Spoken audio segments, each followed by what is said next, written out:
and he would be like, fuck you. And he would like start cussing at everybody. And it was just like, and then he was telling the shaman, you're a witch. You're a witch. And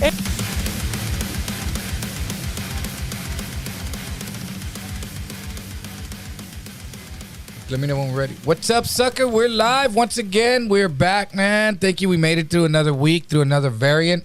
I hope this next variant's a sativa, dude, because I got shit to do. But I think we got a new special guest for us today. She is a good friend of mine.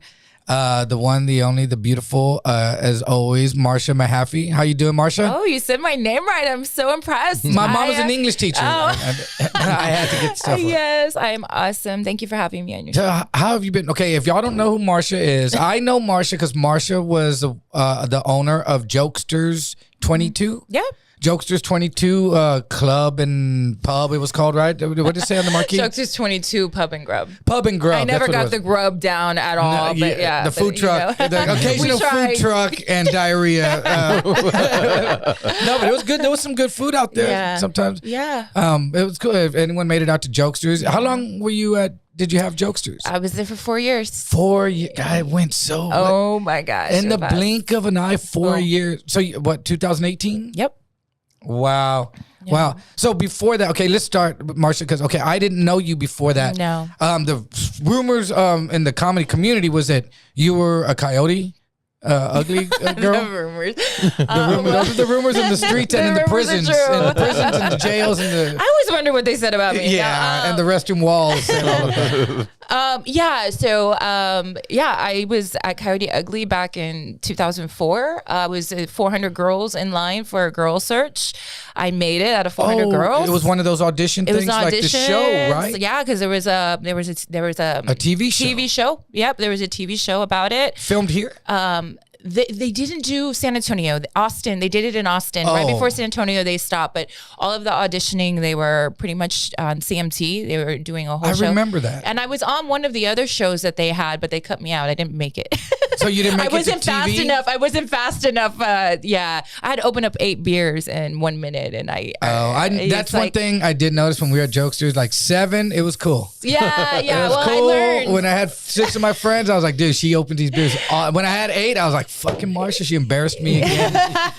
Yeah, so I started teaching them after that. I was like, they're not going to get me ever again. I can do this. So, that like a different round somewhere else you tried? Is that what it was? No, it was, I ended up doing like the makeup for the whole, like the TV sitcom, and I was doing the calendars and makeup for the calendars. So that's kind of, and I was also bartending for them as well. So while they were opening up their other like locations, I was still helping out. So you were in management, or you were Not just yet. a girl that was just doing, how old were you when you were doing this? 23. Oh, you had too much. The other girls hated you.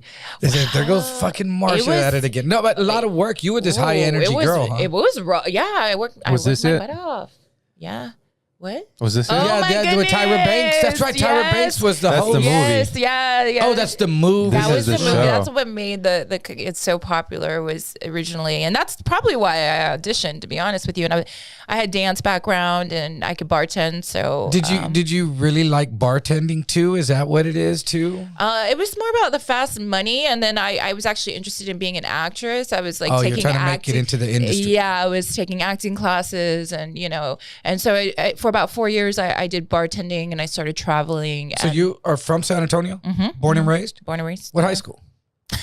You always ask what you always want to label everybody. I know because that tells me what area you grew up in. Well, I kind of grew up everywhere. That's my story. But I Oh, graduated from Judson. From Judson, like Yeah. that's not even San Antonio, Marsha. We'll give you a pass. Judson, Yeah. that's because they had a good football team. Yeah, I played sports. So Did you? You were an athlete and all that stuff? Yeah. And then, so did you have to move to Austin to work? Did you work at Coyote No. Ugly in Austin, or you worked here? No, I worked here. Moving forward, after 4 years, I started getting promoted because I just started killing it. I started breaking records in the company. They started trying me out. Records is what? Numbers, Like financial sales? records, sales. Like you have your own number that every time you ring something up, is that what it is? Or Well, what? yeah, but I had so many people under me that I was training because I knew the importance of like everything I had learned in that 4 years of implementing into my establishment that I was in charge of. And then I was doing so well, they started sending me all over the country, like to train other people how to Eventually, I got to that point. It took years, but You're then like John Taffer.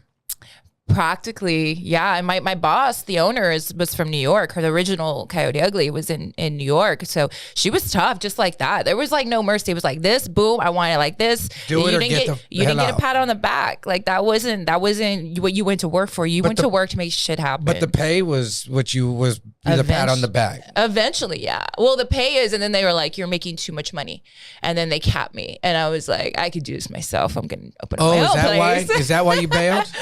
It's pretty much. It was, and there was just like it was just too much going on, and things were always changing. So you can't be a person that's attached to like a certain way. But like I already knew like my system worked really well because it was proof with the numbers that I was producing. So how long were you a Coyote Ugly girl? From 2004 till to 2008. So for 4 years? Yeah, for 4 years. Yeah. And then what did you do after that?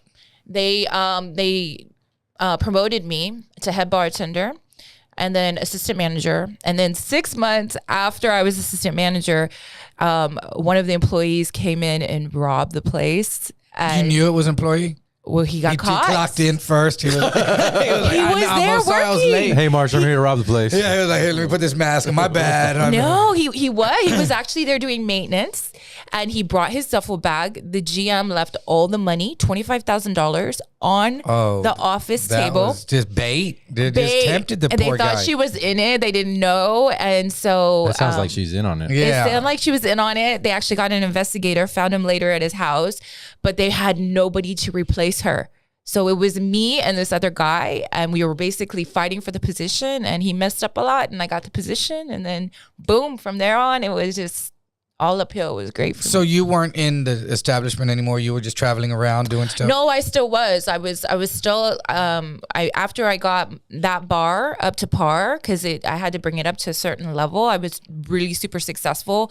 And I was also training the girls on how to use a microphone, dancing, entertaining, how to interact with customers, bartending. And is that world, is it a bunch of girls trying to be kind of in the entertainment business, actresses and all that? That's a start. Is that kind of a platform, a leaping point? Yeah, a lot of singers too, because I mean, you have the opportunity. You get up and sing in front of everybody. Yeah, you like can karaoke type. But I mean, you do it in front of. In a way, some girls were really like everybody would stop what they were doing to watch them, and so yeah, it's this huge entertainment industry to kind of get your foot into the door, and it kind of fell off later throughout the years. But you see people, you're like, oh, this girl ain't gonna be here bartending for long. Like some people that just have some crazy talent, they're just boom, like singing or something, and they trying to really be a singer. They're just, this is kind of one of their places to park for a minute. Yeah, the ones that were like super, super talented, they would move on to other things. Real quick. Like actually the girls' radio show that I was on yesterday, she did American Idol, and she made it pretty far. Oh, really? So she's a really good singer, yeah. So just any type of entertainment. That's why I wanted to stay in the industry. I really love the entertainment aspect. What made you open a comedy club? I mean, that sounds like... If I had you guys to talk to me back then. No, I know, a comedy club. I mean, because we have the LOL, which has been there for years, and the LOL opened up in 09. 09. Yeah, I was in that contest right when it opened. Yeah. Just 09, okay. That's when I just started comedy in 08. I just started comedy. Really? And I entered that contest at LOL and won third place. And one of the judges was Vance. You know Vance, right? Yeah. And he took me in and introduced me to Juan Villarreal. And the next thing I was on the road with Carlos Mencia and all that. Wow. But it just seemed like a headache. Yeah. After meeting a bunch of comedians and you are going to like just jump in there and you're not a comedian. And it's well, she did her research. Like she came to the funniest in South Texas. Yeah, you were there. Yeah, I was hosting. Yeah. Well, Josh won. Yeah. Well, I won it. I was hosting the next year year. I before, actually right? really liked Josh when I went. Yeah, I was. Yeah, I Well, thought he did really well. That's why you shut down your club. You just don't know anything. No, I haven't won. I got to be the first headliner there. But I had no mic. The mic went out. Oh my gosh, yes. Like So I'm doing. I was there during a freeze yelling. with no heat. With the blankets. With the blankets, right? Luckily, the homeless community donated all their blankets that weekend to us. I don't know. There really wasn't that many issues. It just happened on y'all's time that y'all were there. Us too. Just y'all. That's it. Just coincidentally, us too. No, there was a few. There was a few. We had to make things happen. But what made you want to do comedy? I mean, I could see you said, I'm going to open up a club. Yeah. Was it just set up for comedy that you said, oh, look, the stage, but our music? You didn't think about music? Well, I mean, it's really what I enjoy. Like, you have to do something that you're passionate about. Like, you really have to be able to do something that you're going to be consistently motivated every single day to get up and do. And I enjoy going to comedy shows, but I also like to go out after. And I was like, I don't want to hang out at the comedy club bar. So I was like, let's merge the two together. So that way I can just kind of like biggest bang for your buck and get, the best of both worlds through. So I created the comedy. Let's live it up. And I also, one of my goals for San Antonio was to get a lot of the younger people, the single people, and not just couples that you always see at the comedy club, because the single people need to laugh too. You guys are so healing, and they need to come in and enjoy it. They might find somebody, meet somebody, whatever. Single people are getting laid. That's what I was gonna say. They're having sex. They're having sex. They're not worried about laughing. Yeah, well, that's why I had the other side. Like, go get a few laughs, break the ice, go over to the, go dance on the other side. She's like, I need a place where people could come in and laugh, take 5 steps, and get hammered drunk and leave with some people that they don't even know. I mean, that was my mindset back then, and it was working. It was cool. Yeah, they were just getting really loud on the comedy side sometimes because they were drinking too much, and I'm like, oh no, they're ugly. It was cool. What did that room hold? The most that I've ever held in that room, I want to say there's like 3 major shows that I remember. But the most I've held in that room was like 120, 130. Damn, that's packed. I've been there when there was 80 and it felt packed. Yeah. And there was one time I had a burlesque show and I had to turn people away. It was just like, it was really because they were too young. Or what? No, you don't want to see this. No, because it was oversold and we had too many tables. That's a good thing, though. Yeah, it was stressful at the time because people were getting upset. But it was like, should have been here earlier, right? Yeah, because I done shows with like Juan Verrio a lot of times and say. He'll be like, no. He'll go on before the show is sold out just by what people are saying. Like, I'm going to go. Me and my friend are going to go. And then he's like, oh, sorry, people. The show's going to be sold out. So, and I'm like, no. What if these people don't go? Yeah, something don't happens. start telling. You know what? I would rather the word gets out that we had to turn away. People, because I had so many people at Edward's show, we had to turn people away. Right. Well, you were always good. You had like a very like local. You were like the only comedian I felt like that had like all your homies were like coming. Like, and you had like a whole bunch of homies. It wasn't like you went out and you've been marketing. It was just like all the friends that love and support you would come to your show, which was like, wow. Yeah, I have a lot of loyal friends to come out. To see. Yeah, that's great. Good thing. Let's see what happens when I go to other cities. But those homies don't have cars. They all take the bus, dude. All my homies are on the bus. There's a bus stop there? Yeah, it's all one bus, dude. All the homies showed up on one bus. There you go. No, but so you jumped in there and head first. I mean, you know what I saw your problem with that is because it was a small room. Yeah. And it was a good platform for us here and a surrounding. But if you wanted to get a big name, it wasn't big enough. Right. For that. And that was my vision at first, was to open up multiple locations. And so, but it really wasn't. Yeah. But I feel like towards the end, I really started getting into what I really wanted my vision was. And like bringing in, like, I, got to work with the HBO Max. Yeah. Oh, yeah. That's right. That room became like the spot, like, because I remember people hitting me up and being like, can you get me on Jokesters? Can you get me on Jokesters? Yeah, and then I started turning people down because I was like, no, I want a certain quality, because then I knew that was holding the value of my ticket sales, and that was the only way I could survive, because before I was like, let's do it cheap and let's do this, and that was not the way to do it, because then that's what you were also getting. People weren't valuing the show that I was putting out, and we did free tickets, of course, to get people in, but it was a little bit harder. Yeah, and then you got to deal with comedian attitudes, the delusional ones. Woo! Woo! He got me some triggers, man. I got through some meditations with that. Woo. I heard of some things, but if you want to throw out names, feel free. This is my podcast. What's up, Sucka? I'm in a different spot now. I'm just totally different now. If people want to come talk to me about it, my HR department will handle it. Okay. Oh my God. And that's me. Woo! I know. Sure you want to take on that role? I do. My podcast during my podcast. Call me during my podcast, and but I heard things, and I was just like, why would you want to make it a local spot? Yeah, but that's okay. Because the thing is that everybody's negativity is just a distraction of my success. And not until I stopped focusing on what everybody was saying and doing and people that would bash me, when I stopped doing that, that's when I started getting my real success with the HBO Max. And then I got connected with the producer of HBO Max as well. And I still talk to him now. And he, they started sending me really good connections. And that's when I was like super fortunate to get Angela Johnson. She did that as a favor. And she went to your spot. She actually hit me up because she was just here, and she messaged me and she's like, "Do you still have your club?" And I'm like, "No, I could open it for one more night." No, but yeah. So what did she do? She went over there and did a small private show for everyone? She came in and did a little guest spot because Mal Hall and Eric Rivera were her friends, and they did a great, phenomenal job of really promoting their show that they had. But this was right before COVID, and so and she came in and did a guest spot, and it was insane. Was the room full? Oh my God. As soon as I announced it, it was like boom, boom, boom, boom, sales.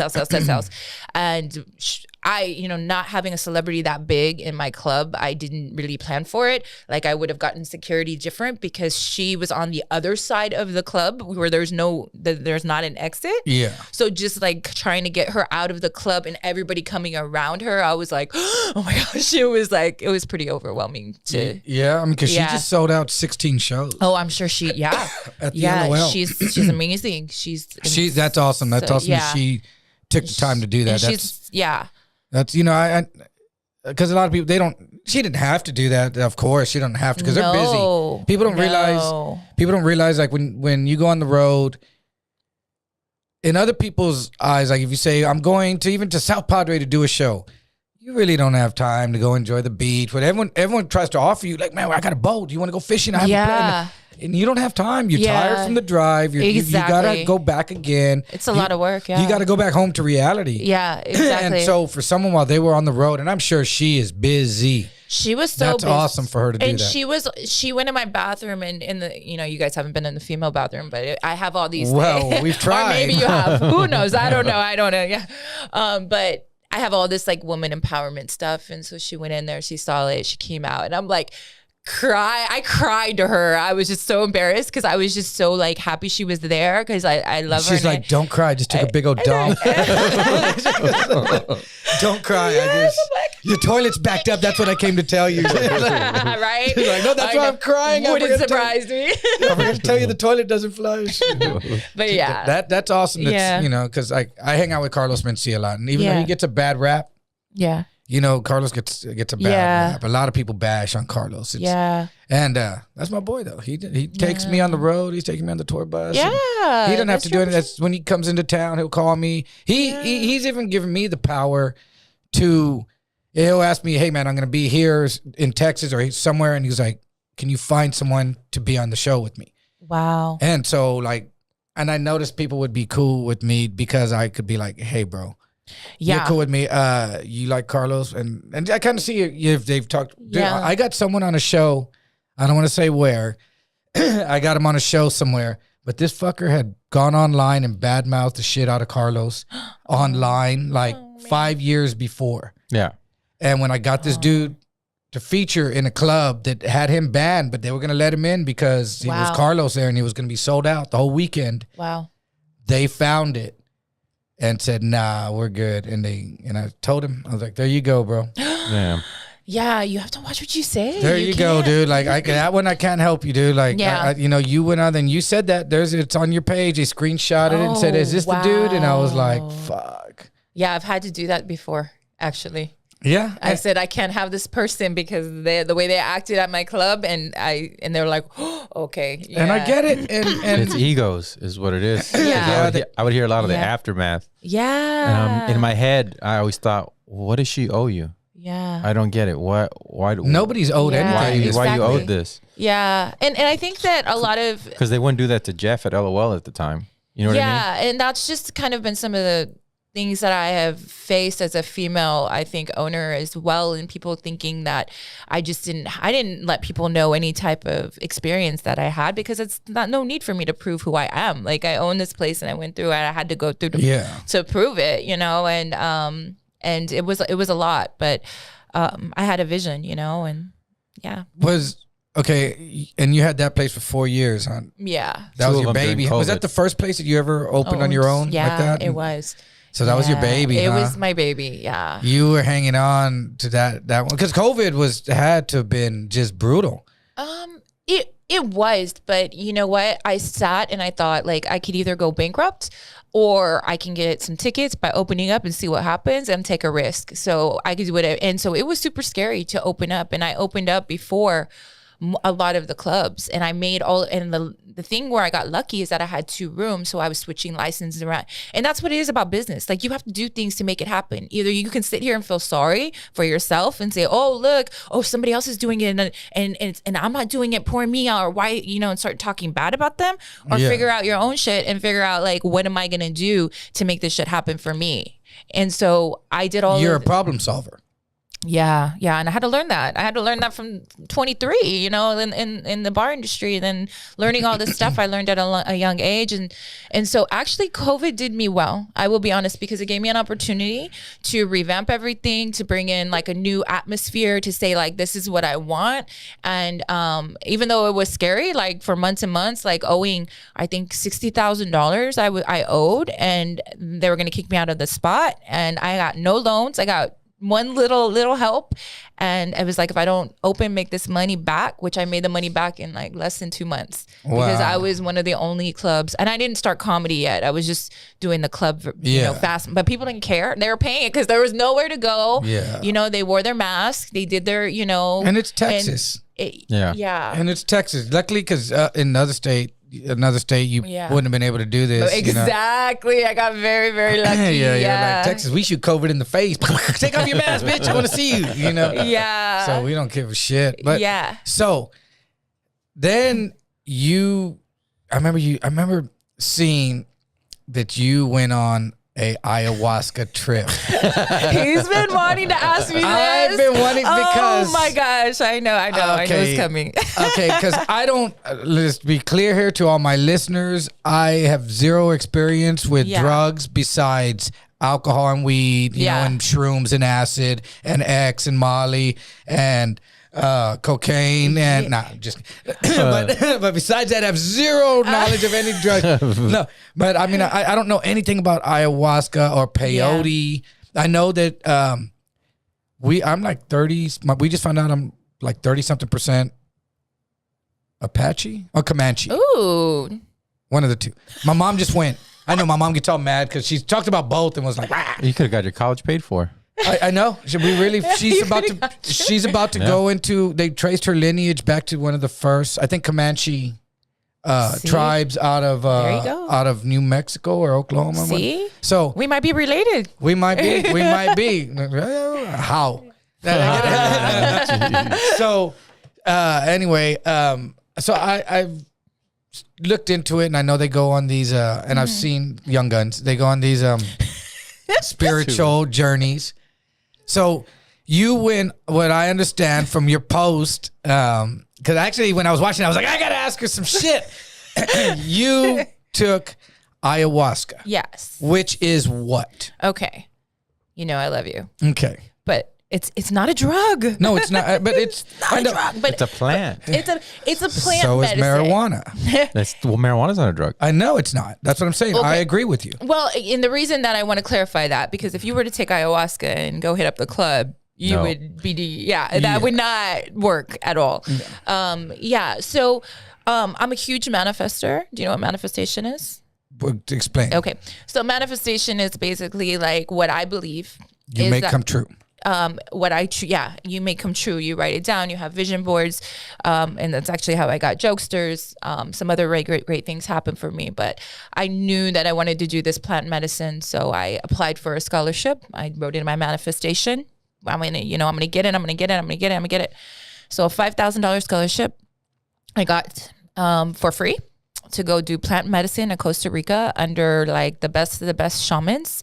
But this place is very like a lot of actually Ron White just went to the same place. A lot of celebrities go. It's very almost a mainstream way, because when you think of ayahuasca, you're like in the Amazons, you think what is ayahuasca? So ayahuasca is a plant-based medicine that they stew together. It does have DMT in it, which kind of helps you in a spiritual aspect. It helps you evolve to a higher consciousness. So that way you can basically, you can, in my experience, I can only speak for my experience, is I actually had a connection where I was like speaking with like God and the council. Oh, yeah. Okay. When you say it's a plant-based medicine, Yeah. is that your opinion that it's a medicine, or is it known as a medicine? Does it have medicinal purposes that are already used in other areas? Or is it off-label use or something? Or what? I think that like more like shrooms would be like more of like a medicinal reason. But, they say that when you take the ayahuasca, it's like healing 10 years of therapy. Who takes ayahuasca? Well, right now I feel like they're trying to make it more mainstream, but this is an indigenous practice that goes back. It's back to the tribes. It's one of the longest, as far as you can go back, longest healing types of medicines that you can take. Is it something that grows on a cactus? It's a bark. It's a bark. Yeah, there is a cactus. There is cactus as well. That's peyote. Yeah. But yeah. Is that the same? This is ayahuasca. Yeah, that's the ayahuasca. So it's like a fungus, huh? They stew it. You know what? I'm not like the expert to say like what, So this is it right here. Those right sticks? There. Yeah, they're more like sticks, and they So stew you make it. like a tea with it? Yeah. And then you drink the tea? You drink it. Mm-hmm. Yeah, so it's plant-based, so you're drinking. And how much did you, so you did this, and you did this, right? Yeah, so they do like a ceremony where the shamans come Like in. that? Yep, exactly. And they pray over it. Like, please don't let her get so fucked up. Oh my God, you yes. have to throw up. Apparently that's the demons coming out or something. Throwing up and pooping. And shitting? I didn't know Those are the demons. That's what I was scared of. I was like, oh, I don't want to poop my pants. I don't want to poop my pants. No, yeah. They're like, those were the tacos from Taco Palenque coming. Those are the demons. So yeah. Okay, so you do this under the direction of a shaman, right? Yeah, so that's one of the shamans that's going to be there. That's him. That's actually the one. I went to Rhythmia. You went to him? He's he's going to be starting to be next year, 2023, at the same place that I went to. He's a very well-known shaman. Where is this place? In Costa Rica. It's called Rhythmia. And is that where you went to that's do where this? I went. Mm-hmm. So you went to Costa Rica and when you did this, were you still owning Jokesters? Was Jokester still open? Yes. And were you kind of like when you thought I'm gonna go to Costa Rica, which I'm sure isn't just cheap. It was actually pretty cheap. Okay, well, I mean for your Marsha. Sake of your show.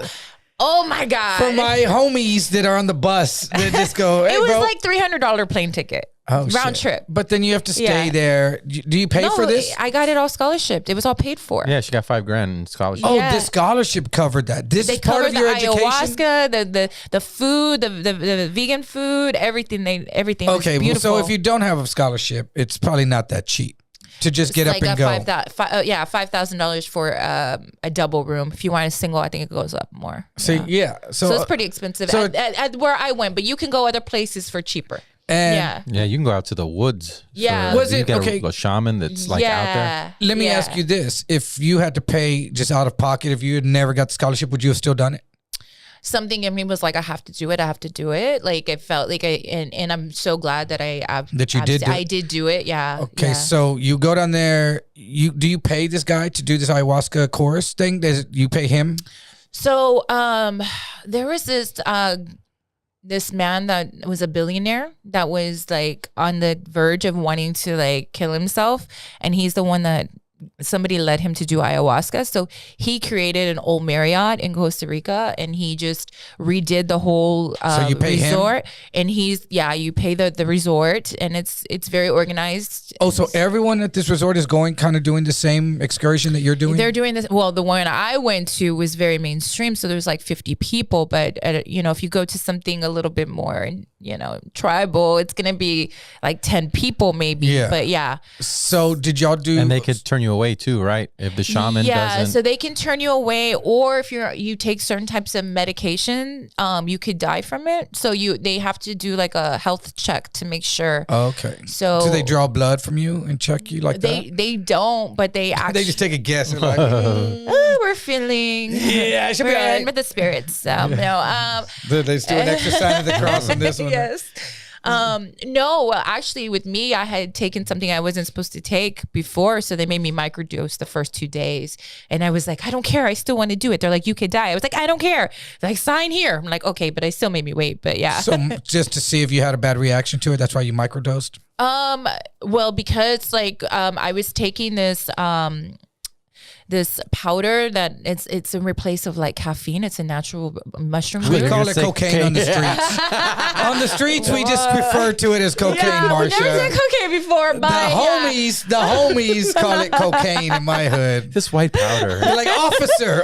smells delicious. This is that white powder that in place of caffeine, we snort it with a straw or I guess $100 it kind of bill. sounded like that, I've never done cocaine though, but this is so anyways, they were like, this can interfere. It's going to make you basically elevate to like even a higher dimension. And because higher is the keyword. yeah.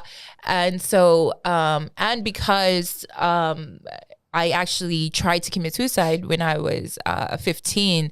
They were worried that was going to intensify because it can like bring you back to that moment. Repressed memories, or you're going on this journey through your life. Yeah. Okay, well, let's stop and pause right there. It's unraveling. Why did you try to commit suicide? So I was abused by a family member, and the family member, I was like super upset. I was like, I'm in its hell. And like, I just got like super raged, and I went and told my family. My abuser admitted it, but my family actually sided with my abuser. They didn't believe you. And no, they did believe me. They knew it had happened. They just wanted to like push it under the rug. And so like a couple months later, I was like, I 15 years old. How do you process all of this? And so I tried to commit suicide. My family ended up like, in a way, disowning me in a lot of ways. Did you take an overdose of pills? Mm-hmm. I took an overdose of pills. Yep. And luckily, it was Flintstone chewables. Yeah. All this vitamin.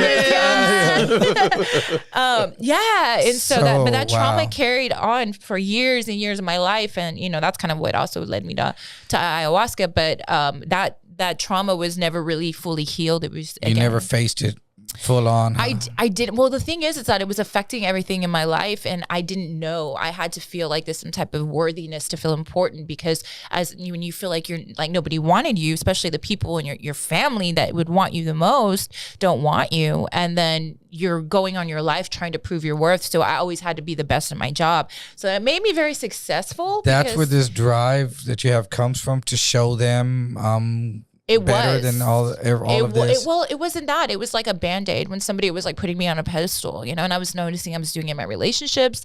I was doing it kind of with my friends. I was doing it in work, and it was just like everybody would be like, I can never make you happy. Like you always, and I was always like trying to be this person, and I expected people to meet me that way.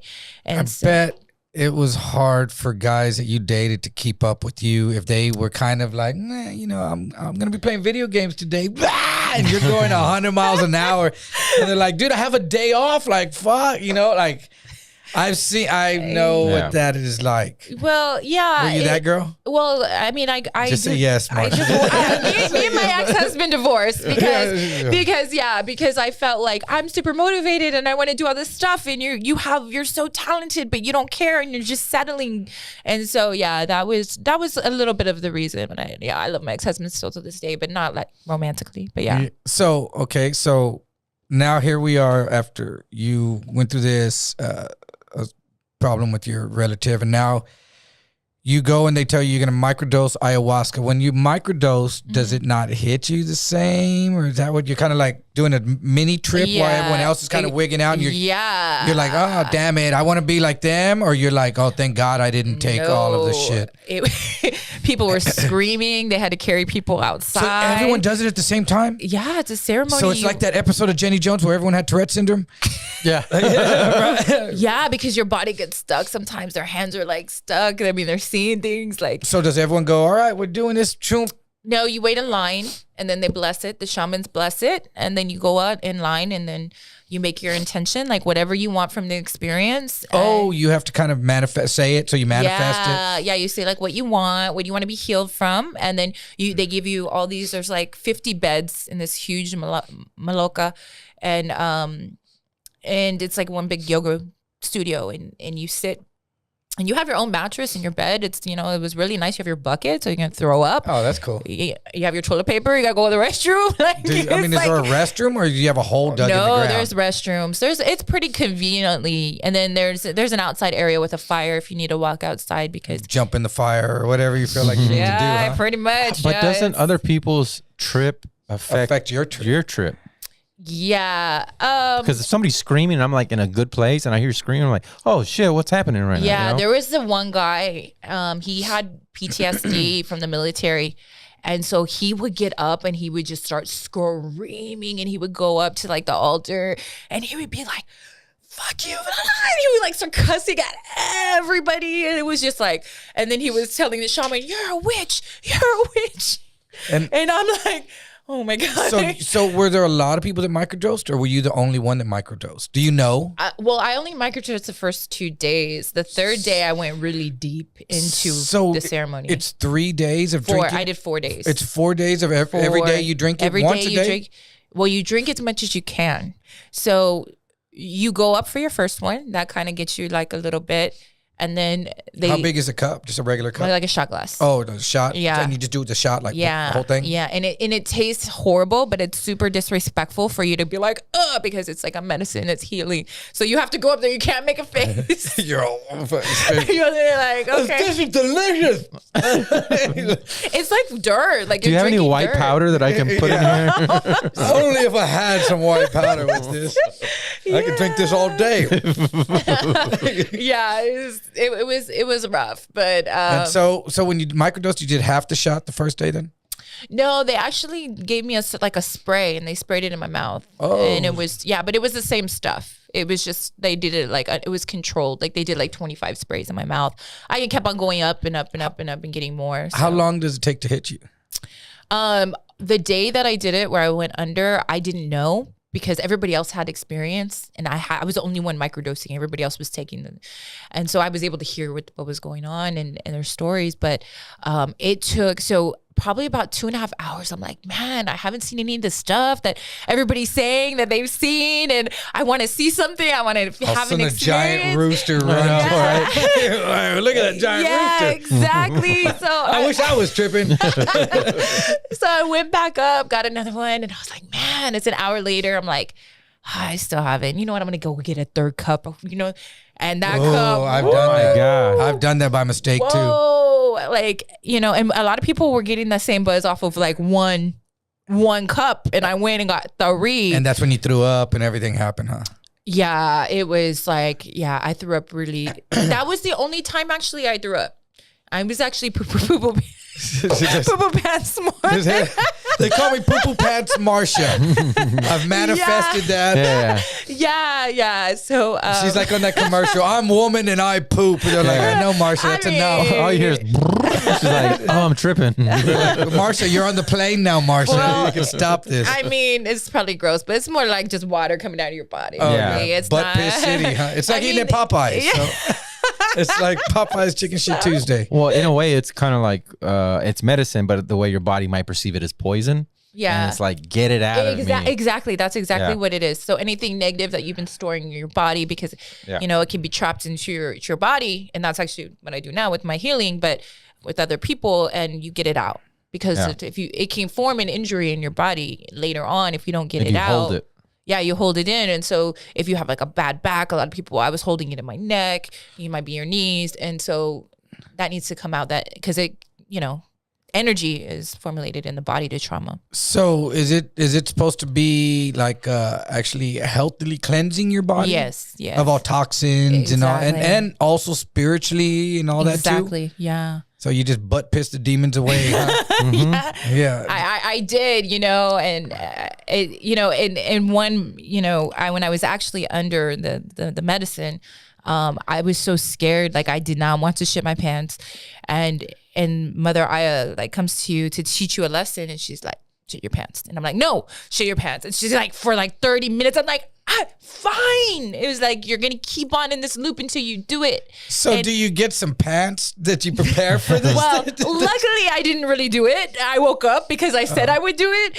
But yeah, they'll come in. The shamans will change you. They're changing beds. They'll take you to your room. Like it's. I'd be wearing MC Hammer pants like a motherfucker, and I'd be like, Hammer time. That's right. If I pay $5,000, I will shit myself and have you clean I'd be it like, up. hey, shaman, check this out. I want him to hold my heels up and wipe my ass. I'd be like, get behind me, Satan. I'd be shooting a rooster tail like if I was a boat at Medina Dam. Be like, hey, are you a witch? What is this? I was like, check this out, shaman. Got you. Like, I'm a comedian now. Like, oh my god, dude. So you went, and so that was the last day. So like after you do this, do you feel like, oh my God, like?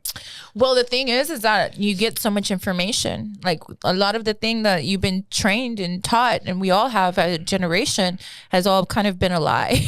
And so it teaches you the truth, and so it's a huge awakening. And what did you see? Can you describe it now? Yeah. Well, you know what? I'll describe the things that people can understand, because there's parts of it that there's no way that I could understand. You can understand it because you've never seen it before in your life. People said that they've seen colors that they can't explain. Yeah, I've seen all kinds of different things, but the beautiful thing about the experience is that, so I had already started my healing journey. Probably like 8 months before I did the ayahuasca. I started doing my own research on healing. That's how I got guided to it. Yoga and meditation and all that? No, I've been doing yoga for 10 years, but more so of finding out like the stored trauma in my body, why I was reacting, like what do I do in moments where I'm like irritated or triggered. Like I was looking at those type of things, and forgiveness, how to forgive people that have done wrong to me. And so I got led to the ayahuasca. And so then when I did the ayahuasca, I had this experience where before I went, I was like so dedicated to it. Like, I don't care if I die. Like, that's how much I felt like I had to go. I literally was making a video to my family, like telling them goodbye just in case I were to die, because I was like, I need to heal. I'm done living this life. I'm so done. I cannot have this anymore. You went by yourself on this trip? I went by myself. Wow. Yeah, I do a lot by myself. Yeah, that was part of it, because I was always scared to be lonely. So part of my journey was like forcing myself to always be by myself, so I can learn the power of being by yourself. And so I went and I did the ayahuasca, and my mother had passed away. Like my first year of Jokesters, I lost my dogs, my mother, my grandfather. I almost went bankrupt. Like I was too prideful to tell people, like I couldn't, like I was barely surviving. I was getting evicted almost. All this stuff was going on. Yeah. And so anyways, long story short, I do the ayahuasca, and it shows me my mother's death, like what she saw, because my mom died very fast. It was like from one day to the next, and it was very unexpected. She died in her sleep. And so it kind of showed me, and then it started making me feel like— You went through her journey? I went through her journey. Then it started making me feel like I had to also make the decision to die. It was like, well, do you want a new body? Do you want this? And then I was like, no, I haven't told my family by the right way. That phone thing wasn't good enough. Like, and I'm like, talking to it as it's talking to me. Mother Aya was what they say, Gaia. And so basically I finally said, you know what? I'm ready to go. If this is it, I'm ready to go. And I saw that you posted that you faced the decision to live or die, and you chose to die. I chose to die. Does everyone come to that decision? No, everybody's experience is their own experience. So, but yours brought you to life or death, huh? So life, which was, and And then I made the decision to die, and it showed me this beautiful, like, I got to see like what my mom probably saw, and how comforting and my interpretation of what I believe.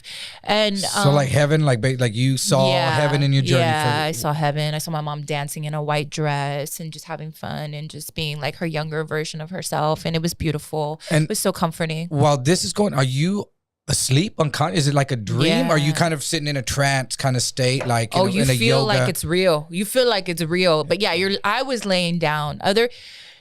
The whole experience with ayahuasca is it's going to teach you something, and a lot of people don't like to surrender. That's the biggest thing in life, and that's what I had to learn. So if you don't surrender to my Mother Aya in the experience, people's bodies would physically like cramp up. Yeah. They would scream. They would start seeing scary things. Because they're fighting it? They're fighting it. So they would take them outside. They put them on the land, because the land is very healing. And then they would pray over them, and then they would be better. There's, different things that they would do. But if you surrender to it, you do feel like you're being held down just a little bit. But if that scares you, then you're not going to have a good trip, like the whole trip that you go on and you get to see. So I just surrendered to what I needed to surrender to. And basically it showed me being reborn. So it showed me like in my mom's stomach, and the water coming all around. Like before I could hear the doctors when I came out of her womb. Wow. Yeah, it was super, super intense. But how long of a trip was this? I ended up tripping for about 4 hours. But you took a whole lot too. I was the last one left to come out of it. Everybody was gone. It was like 3 or 4 o'clock in the morning. I was still laying there. The shamans were over me trying to wake me up. She's like, Marsha, it's last call. You're like, what? And I was so happy to be alive. I was so happy, and then I did not shit my pants. And yes. It was all the shamans are like, no, you shit. No, you shit. We cleaned you. It's a new outfit. Yeah. You see all these baby wipes in the trash can? Yeah. Why do you think everybody's gone? You kept shitting. Exactly. Shit on everyone here. Exactly. So did you come out of it like remembering everything that just happened? Like if you just come out of a pool, like I was underwater, like. Well, what it was really showing me is like, it shows you things specifically you need to change. So like it basically, the thing that I think was scary for me is I was showing me loops in my life, and I was like, this isn't real. This life isn't real. And it would just show me like a replay, boom, boom. Like say you're playing with somebody, and it would just keep on replaying and playing and playing and playing. And it felt like hours. Was like the good stuff and the bad stuff you were seeing, or just like only certain things? Or? Well, no, it was like one picture, and it was like a slideshow. This is it. The life isn't even real, and boom, boom, boom. And so that's what scared me. And it was like, until you listen to us, you see the patterns. Yeah, until you surrender to us, we'll change for you. We'll let you. And it just kind of like in life, like we keep on living these loops, and we're constantly in these loops because of our stubbornness and things that we think we know better instead of surrendering to our faith, and that will guide us. But yeah, I did have an experience where I actually went up to like heaven, and I was in a council, and they were reviewing my life, and I could see like all the light. Did you pass? It was more of like, the way that I understand it now, and through my spiritual involvement, since I had to integrate so much, is that God doesn't really want us to put him or her on a pedestal. It wants to empower you. So it was not about like, oh, you were wrong. And it was not like judgment. It was more like, how can we continue to better your life? What can we do next? This is how your sister views you. This is how this family member views you. And then it completely changed my relationship with my sister coming out of it. Because my sister was going through her own trauma when I was being abandoned, and then she was going through having to leave me too. And it was like, she was too young because she was my younger sister. And so she had all this trauma as well. So we drifted apart as adults, but now we're like super, super close. And so would she do it? Did you tell her to try and do it too? It's not for everybody. Well, the thing about ayahuasca is that you have to feel like really called to it, which means, that when we say that, it's like, you have to feel like I felt. Like I was like, I'm going to do it. I'm ready to do it. Because if not, like there was a girl that was there. Her boyfriend had paid for her to go. She didn't even know really what it was. She freaked out the first day. She's like, I got COVID. I got to go. And we're like, you got COVID? Yeah. Like, I don't think you got COVID. But she realized, I don't want to be with this dude. She was out. Like, she was so scared. So it's not for everybody. It's not for everybody. But there's some things. Would you recommend it for most people? Well, look, if if you have cancer, if you have something, it can heal cancer. I saw a girl, and it healed me too in ways. Like her hand was like stuck like this, like something like that, I don't know. And for like forever. And she came out and she was healed. Like it's powerful. It is extremely powerful. Wow. But if you're not really making a change, like you're like, oh, maybe I'll make a change. You got to be like, I'm ready. This is it. It's like I'm like the ready. Well, yeah. would you say it's a rewiring of the brain? Yeah. It's a reset. Well, and that's kind of what I do on an easier level now into my practice. Like I help people do it from a nicer, like. Okay, let's talk on that. Okay, so now that you've gone through this and you had this reawakening. Yeah. That is part of the reason why you shut down Jokesters to do this new beginning, right? Right. Well, that was the dying. That was the dying. Yeah, Like Jokesters had to die with you, huh? Then, huh? Yeah, my ego. It was the ego death. Oh, that so you had to let Jokesters go was part of letting go. Yeah, it was my ego. Yeah. It was putting your baby on the burning thing and saying, "Well, you died during COVID, and I have to start a new life." Yeah, like, and we tend to be confused about what we really want because we get so caught up in, oh, my parents will be proud of me if I do this, or you what know, everyone else wants. Yeah, what everybody else wants, or because I need to, feel a certain way, instead of really sitting and thinking like, what do I truly want to make me fulfilled and happy? And so when I said like, do I want to be working in this comedy club, 7 days a week, just having to bartend, just so much. And I only had 8 more months left on my lease, so it was like renew my TABC license for $7,000 or let it go. That too. It's also financial. I was gonna have to move anyway. It wasn't like if they would have said, hey, do you want to? I would have made other arrangements to keep it alive. Maybe not be as involved in the company, but it wasn't really. So part of the trip was to let it go. So what are you doing now? So well, going back to, I know I got to see the baby. And I say baby doggies because I don't have any kids. But so. Hey, but the day's still young, you know? Yeah. Well, I don't know. We'll see. I'll just admire y'all. But yeah, so going back, like my animals were like my kids, right? So go about like 6 years ago, my dog that was blind, he had went blind through old age and had diabetes, fell off the bed really bad. My bed was like super high, but he had to sleep with me, and he fell off and he dislocated his whole back leg. And it was so bad. And I'm like crying. I want to help him. And I just like totally just, at one point I just like had to calm down, and I just put my hands on him and I started praying, and he was able to walk. It was insane. And my ex at the time saw it and doesn't believe that type of stuff, and was like, didn't want to talk about it anymore. It was like, that was it. Don't ever talk to me about it. Keep your voodoo over there. Whatever, he's good. We're good. Like, that's it. And yeah, exactly. And so I and going back through beautiful ancestry.com, I realized that my ancestors go back through indigenous culture, and then also the Salem witch trials. But let's not get witches confused. I don't want to get confused. I'm not a witch. It's all making sense now. Boom. No, I'm just kidding. Yeah, boom. See, no. I've seen that a lot. It's Wiccans. What I've heard, you can't say witch because that's like saying dude, bad thing. She drove up in her broom, and I should have been. I was like, dude, where does she park her broom? I was like, dude, that was a red That's flag. why people get so scared. Yeah, They get so scared. Well,